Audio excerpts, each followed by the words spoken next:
welcome to the Hawthorn Cottage Craft podcast. This is episode 54.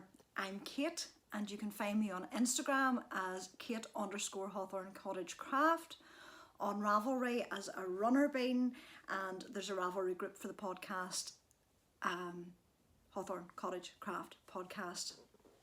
You're very welcome if you're new here. This will be a bit of a mixed up episode, but hopefully you can bear with it. And for more normal episodes, you can go back and look at some of the older ones. But you're very welcome, and I hope you enjoy what you see and enjoy the company here.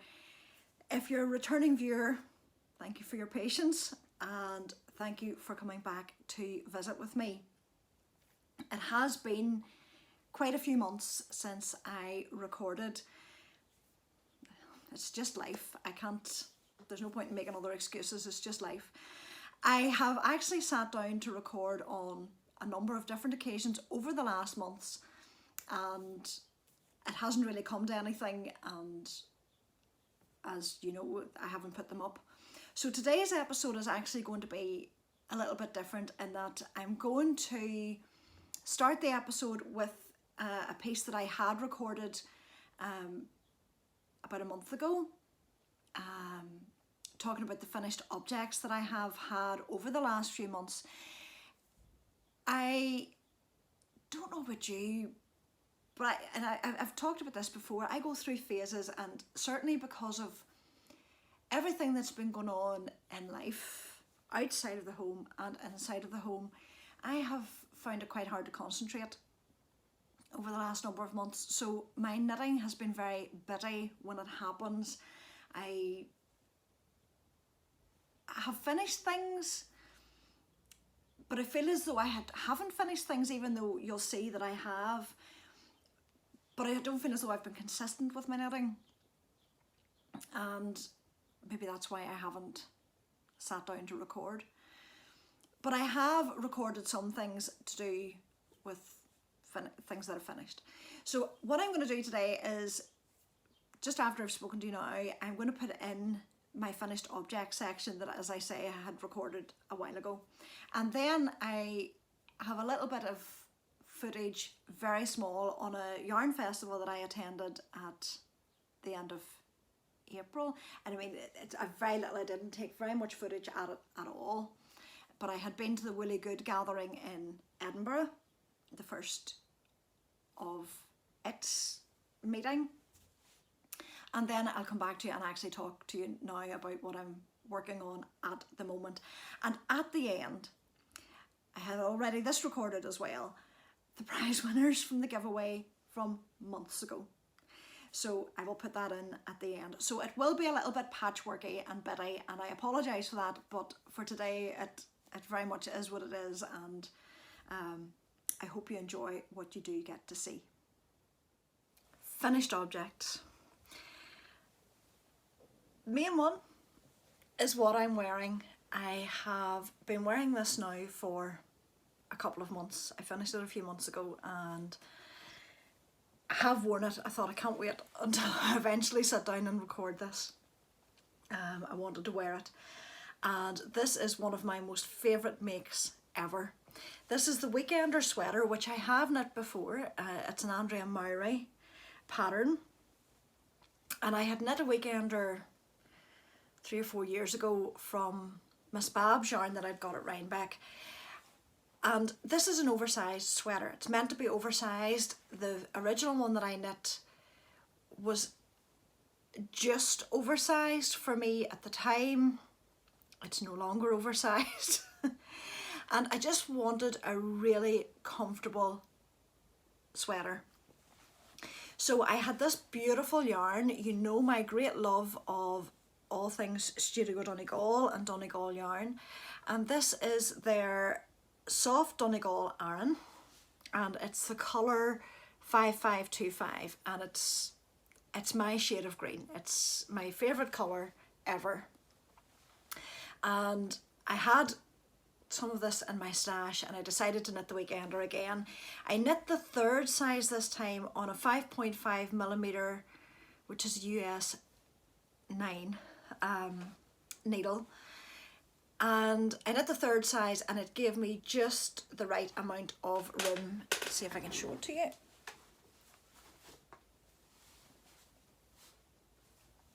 So it is just a really comfortable sweater to wear. It was knit bottom up, if you're not familiar with the pattern, and then you split for the yoke, the front and the back, and then do the sleeves at the end. And it's a lovely construction because you've no shaping to do at the sleeves. You knit straight up. There's a lovely work on the top, along the top, and then you do the same at the back. You seam or do a bind off on the shoulders, and then you just pick up round the sleeve and work your way down and shape down the sleeve to a little bit of ribbing at the bottom. I also love, one of the things I love on it is the slip stitch detail along the front, and it's along the back or down the back. This sweater comes out as reverse stocking stitch, so it almost looks back to front. Reverse stocking stitch, and you actually, because you're knitting it in the round, it's easier to knit it what it is inside out, but looks like the right side, if you know what I mean. So you're knitting it with this side visible whilst you're knitting until you get to the sleeves, and then or to the arm holes, and then because you're knitting back and forward, you can just do normal stocking stitch. But in the round, it's actually easier if you do it inside out because you're just knitting, if you know what I mean. Maybe not very clear, but and then, as I say, when you get to the armholes, you turn it the right way, which is like this, and work back and forward. But I love this. It's a really, that made it sound complicated. It's a really straightforward pattern. The sleeves are very fast because it's like a drop shoulder and you're already part of the way down, and because you're working iron, they don't take very long anyway. So I absolutely love this sweater. I wear this all the time. It's lovely with jeans. It's really lovely over leggings because it's just comfy. It's like a sweatshirt. It's for me, I love sweatshirts. I'm always in hoodies and sweatshirts, and this is kind of the sweatshirt of my knitted sweaters, and I love it for that reason. It's very comfortable. So yeah, that's my first finished object, my Weekender by Andrea Mowry. The rest of my finished objects, I had knit a Karl Johan collar, it's called. It's a Knitting for Olive pattern. I'll put a picture of it up here. It was for a friend for their birthday. I really enjoyed knitting this. It was saddle shouldered and short row shaping, which was easy enough to do. There were tutorials linked in the pattern for videos on YouTube to help. The only problem was they were in Danish with no subtitles, but they still were quite easy to follow regardless. But I knit this in merino and soft silk mohair in the colour pomegranate, and it took me 3 or 4 days, and my friend, I think, has really liked it. She goes out on the motorbike with her partner, and it means she can tuck it in underneath her jacket and keep warm. This is a finished object that I needed to show you like this because I need to get it into the post. It's a baby sweater for a friend's grandson, and I really enjoyed this. I'm not a baby sweater, small garment knitter. It's not something I normally enjoy, but I have to say I did enjoy this. This is the Baltic baby sweater by Chemery, and it was such a straightforward pattern. It's a little raglan sleeve top that has just a little opening here, that makes it so much easier for a little baby head to get through and for mummy to get on the baby.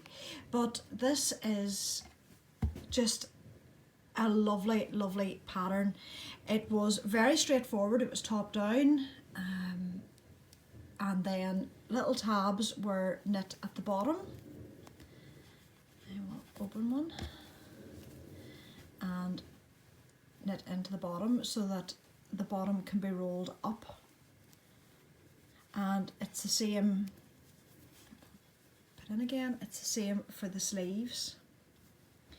And it's just, I just love this little pattern. It was a really, really quick knit. I knit it in my beloved Sleeve League yarn from Adele McBride, who is Knitfield Ireland.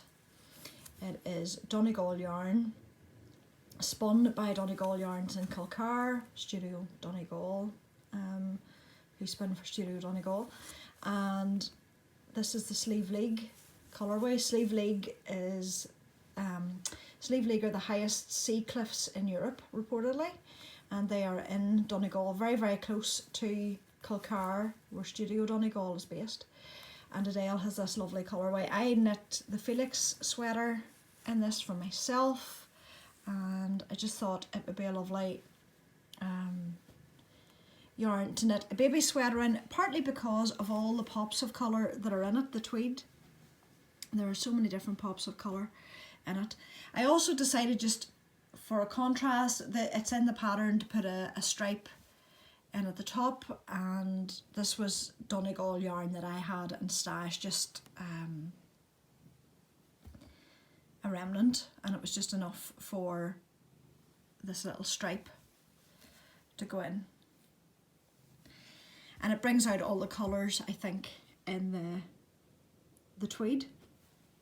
And because of that, I just decided to go with lots of different coloured buttons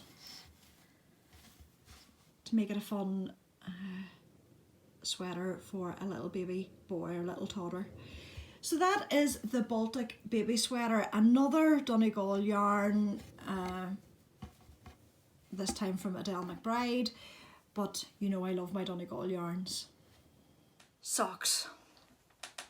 I have 3 finished pairs of socks so far this year. The first pair you would have seen in progress, and these are the Austin socks.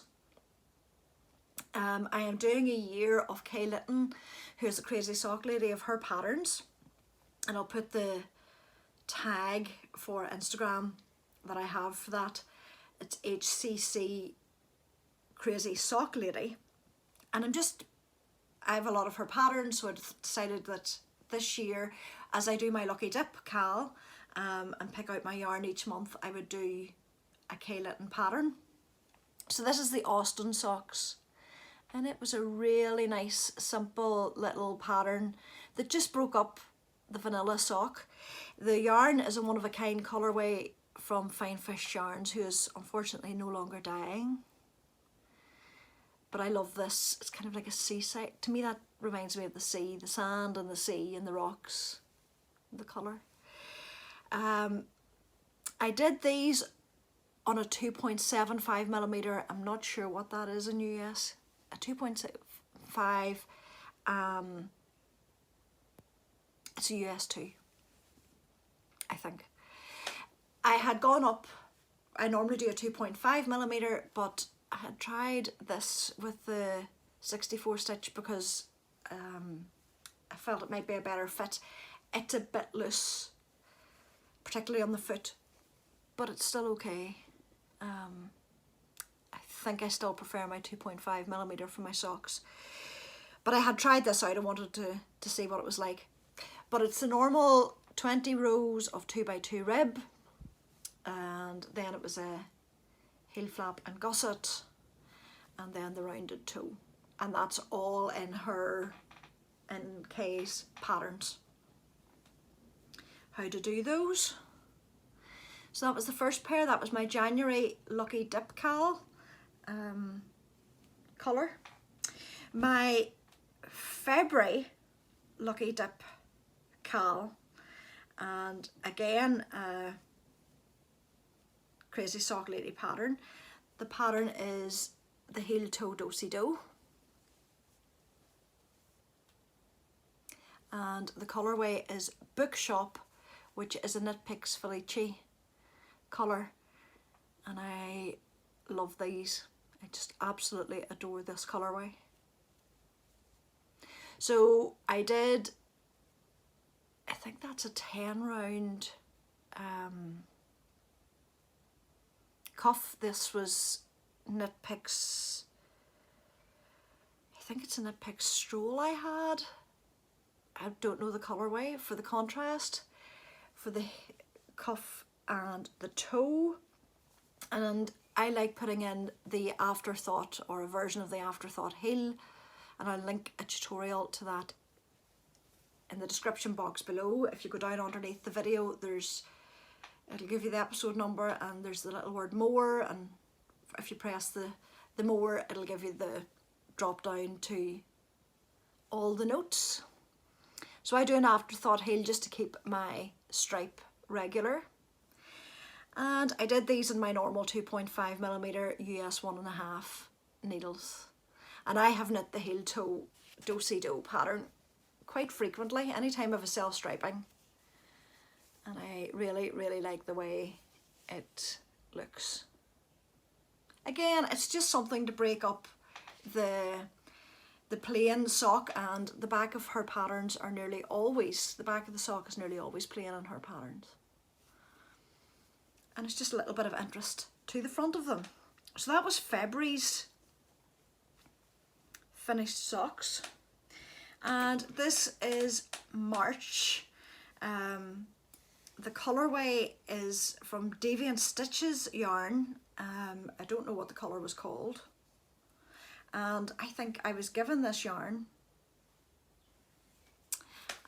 And this is the Roots Run Deep pattern by the Crazy Sock Lady. And because it was March, I thought something with roots is very important for St. Patrick's Day.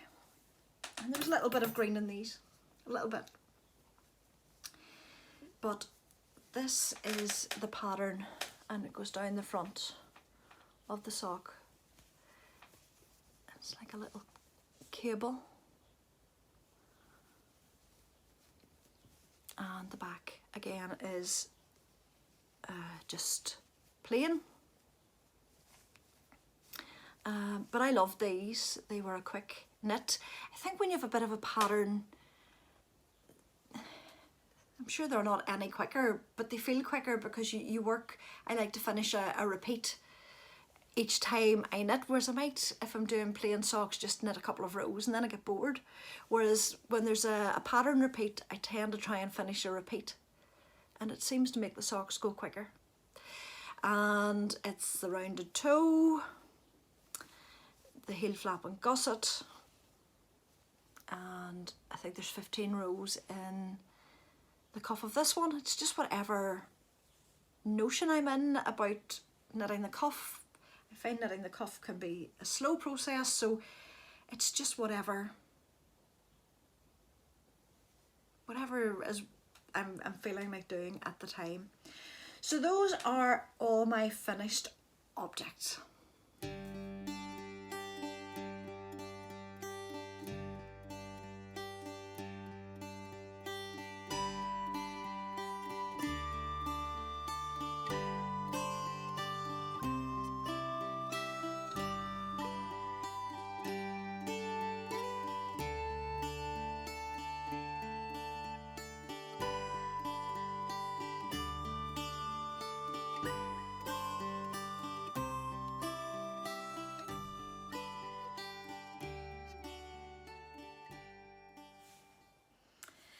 So that's been what I've been working on for the last while and what I have finished. There haven't been, since I recorded that, which was just over a month ago, and there's been very little, it was nearly 2 months ago, there's very little that has been finished. I do have quite a few projects on the needles, and they're nearly all socks. It is summer sock camp for the crazy sock lady, and I must have 10 pairs of socks on the needles. And I'm not going to go through all 10 pairs of socks today. What I will do is I will show you them as I finish them. But I will show you one pair that I'm working on. As I said, concentration levels have been very poor over the last few months, and I've actually dabbled back into other crafts that I've been doing over the years. I'm cross stitching again, doing a little bit of embroidery again. I even got the sewing machine out and blew off the dust on it, and I made myself a bag, which I haven't made in a long time. But I made myself a drawstring bag for summer sock camp. And I had this little leather patch that I've attached to it. It says, "All good things are wild and free." And that's what I'm keeping my socks in for summer sock camp. This was the lining. And I cast these on, I think this was my June Lucky Dip colourway. And this sock is using the Cozy Knitters Hygge colourway. And I've had this in stash for quite a while. It's one of those ones that I've looked at and I've almost thought too pretty to wind up into a ball and start to knit. But I did. I got it wound up. And this is my progress. It is just simply, because it's a striped, I just thought I would keep it simple. It's a plain vanilla sock. There was a mini with it, which was, whoops, this colour. It came as part of the sock set. And I'm using it for the cuffs and the toes. And I had this colour in stash. I can't remember why or what for, whether it was a contrast colour for something. But I decided to put the heel in for it.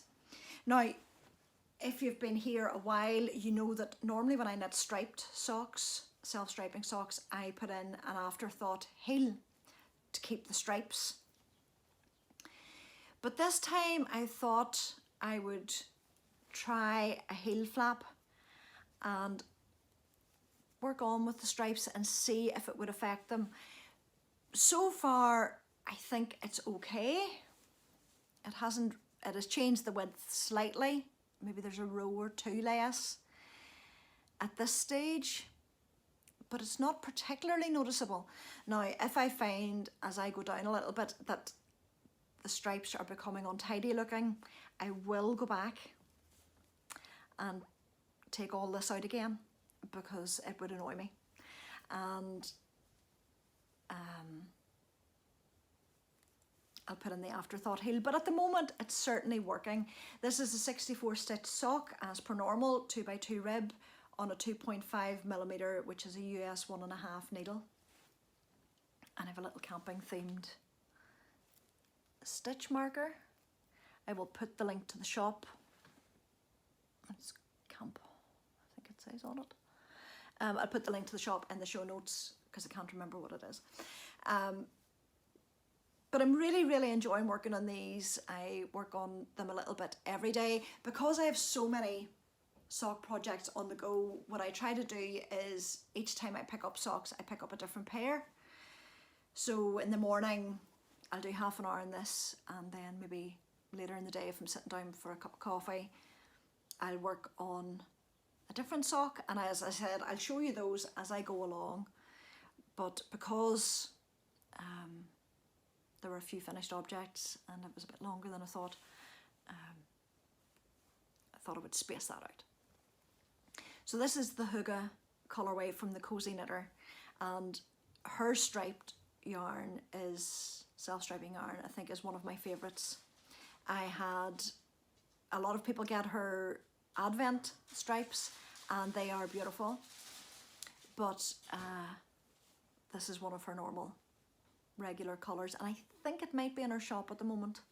So this is Hygge. And just the base of that one is 80/20 merino nylon. fingering weight. So that is one of the socks that I'm working on. The other project I have has actually changed as time has gone on. As I said and showed a little bit, I was at the Woolly Good gathering in Edinburgh at the end of April, and I had been part of their Kickstarter project to help them get off the ground, and part of that, the level that I went in at, I got yarn, and the yarn that I got was this. It's absolutely beautiful. It's Zakami yarn, and it is 100% Corriedale, fingering weight yarn, non-superwash, but it does say it's suitable for socks. And I don't think there was a colour on it, but this was their festival colour, and there's little specks of blue and there's a little speck of pink in it. So absolutely love this, and I got 2 skeins as part of the Kickstarter. And originally, and I think if you'd followed me on Instagram you would have seen it, they also had released 2 patterns for the festival. There was a crochet pattern for a shawl and there was a knit shawl pattern, and I decided I would knit the shawl, and I put the name of it at the bottom of the screen here. And it is a beautiful shawl. It's a wedge shawl, starts really narrow and works its way out into the wedge, and you just knit until your yarn runs out and you use the 2 skeins. And it's a really pretty, simple, it almost looks like a striped pattern, really beautiful pattern. But because my concentration has been low, I was lifting it and putting it down and lifting it and putting it down, and I got bored. Nothing wrong with the pattern, it is beautiful, but I got bored and I didn't know what to do, whether I would just try and keep going. I was almost finished the first skein and I thought, oh, I've got this far, it would be terrible now to frog it at this stage, and I know if I frog it and I set the yarn aside, it'll not get used for a very long time because I've done that before. So I didn't know what to do, but then I thought, do you know, I really want to knit a sweater, and I want to knit a quick sweater, and my go-to for a quick sweater is usually the ranunculus, but I have yarn set aside for the ranunculus that I've had set aside for the ranunculus for quite a while. I have knit 4 of them. I have 1 short sleeved and 3 long sleeved, I think. I thought, I don't know if I really want to knit another ranunculus just yet, but I wanted something fast. And then I thought something similar to the ranunculus, and I remembered that the Love Note by Tin Can Knits is very similar to the ranunculus. So to go, it's again like the ranunculus, it's held with mohair or something similar. So I ordered, and was really glad that it matched, this Camarose Midnatsel, I'm not sure how to pronounce that, and it is 54% baby alpaca, 36% tencel and 10% merinold. It looks like mohair. It's lace weight, and I got that to go with this. And now it's the difficulty of ordering online. I'm never quite sure if it's going to work or not, but I got this from Hank's Parlour Yarns in Belfast, but I just ordered it online. The colour is 9550 Lisbon, and I thought that would work well together. So I cast on the Love Note, and I love the Love Note. It is knitting up very quickly. and it's perfect for this yarn. Absolutely, it now looks to be what it should be. It is a really easy construction.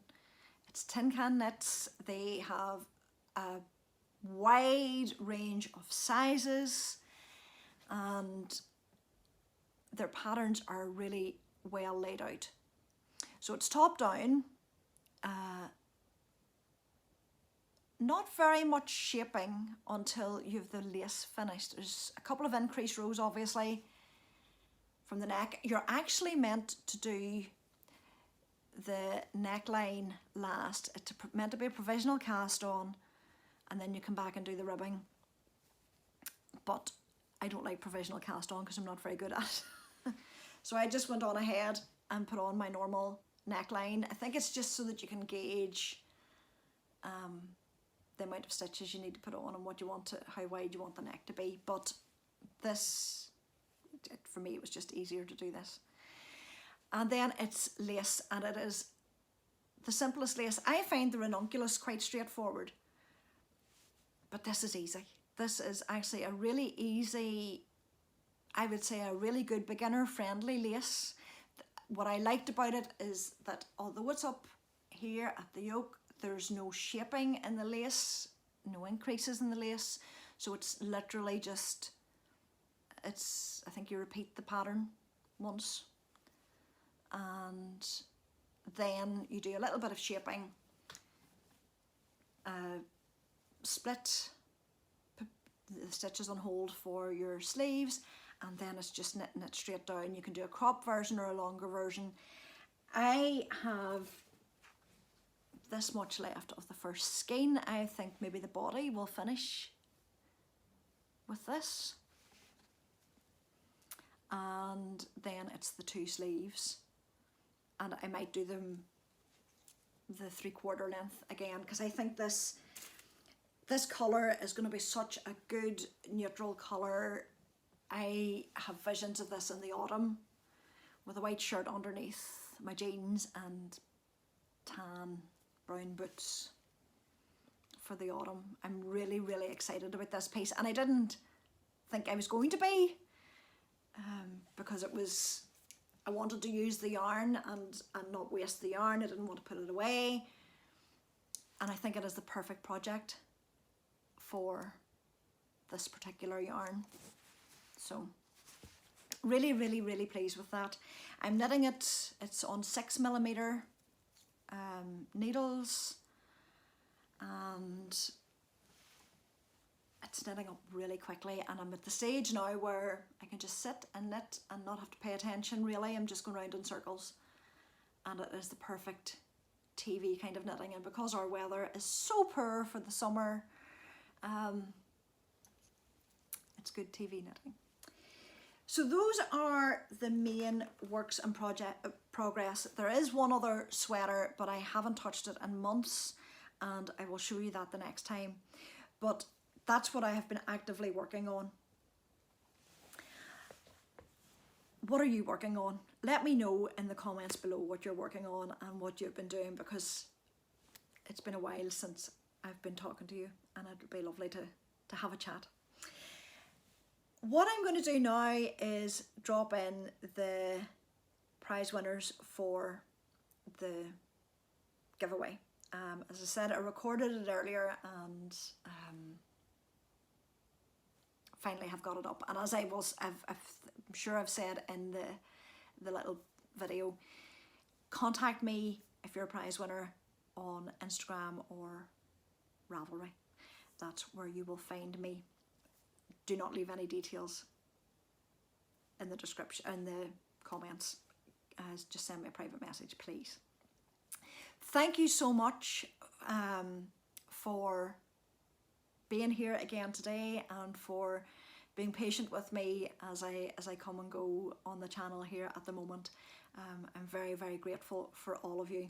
But until we meet again, enjoy your knitting.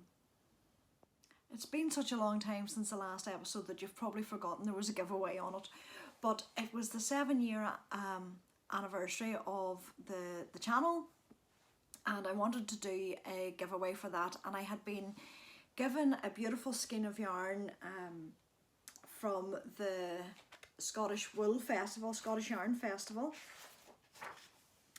and Eva from that had donated this gorgeous skein of, I'm not sure if it's pronounced properly, OOAk yarn, and a set of stitch markers from Woo Sheeps, and she had donated those, and the winner of this beautiful little package is Kathy Gettig 9501, I think it is.